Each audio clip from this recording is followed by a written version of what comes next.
వాల్మీకులను మా ప్రాంతంలో బోయలుగా పిలుస్తాం అధ్యక్ష. బోయల కులస్తులు ఎస్టీ జాబితాలో చేర్చే అంశంపై చాలా కాలం నుంచి ఉంది అధ్యక్ష. మా రాయలసీమ బోయ కులస్తులు జనాభా ఎక్కువగా ఉంది అధ్యక్ష. మొదటి నుంచి వాల్మీకులు అన్ని విధాలుగా ప్రాధాన్యత కల్పించింది తెలుగుదేశం పార్టీ అధ్యక్ష. మా రాయలసీమ జిల్లాలో ఎంపీ ఎమ్మెల్యేలు అదేవిధంగా మొన్ననే ఎమ్మెల్సీ కూడా సామాజిక వర్గానికి చెందినవారు ఉన్నారు అధ్యక్ష. బోయ సామాజిక వర్గానికి చెందినవారు. వాల్మీకులను ఎస్టీ జాబితాలో చేర్చే అంశంపై కొత్తగా అడుగుతున్నది కాదు అధ్యక్ష. ఈ అంశంపై గత 60 ఏళ్లుగా పోరాడుతున్నారు అధ్యక్ష. గతంలో వాల్మీకులు ఎస్టీ జాబితాలో ఉండేవారు అధ్యక్ష. కానీ అప్పట్లో కొన్ని పరిస్థితుల కారణంగా బీసీలు గుర్తించారు అధ్యక్ష. పక్కనే ఉన్న కర్ణాటక రాష్ట్రంలో వాల్మీకులు ఎస్టీ జాబితాలో ఉన్న విషయం మీ దృష్టికి తీసుకొస్తున్నాను అధ్యక్ష. వాల్మీకులు ఆవేదన గుర్తించి గతంలో ముఖ్యమంత్రి చంద్రబాబు నాయుడు గారు సత్యపాల్ కమిషన్ వేశారు అధ్యక్ష. వారు పూర్తిగా పరిశీలించిన తర్వాతే ఇదే అసెంబ్లీలో వాల్మీకుల్ని ఎస్టీ జాబితాలో చేర్చే అంశంపై తీర్మానం చేశాం అధ్యక్ష.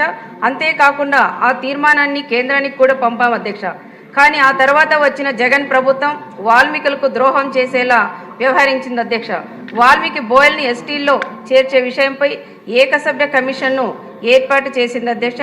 అంటే ఇది పూర్తి కాలయాపన చేసేందుకు అర్థమైంది అధ్యక్ష. పోనీ ఈ రిపోర్టు ఏమైనా వచ్చి వాల్మీకులకు న్యాయం చేశారా అంటే అది చేయలేదు అధ్యక్ష.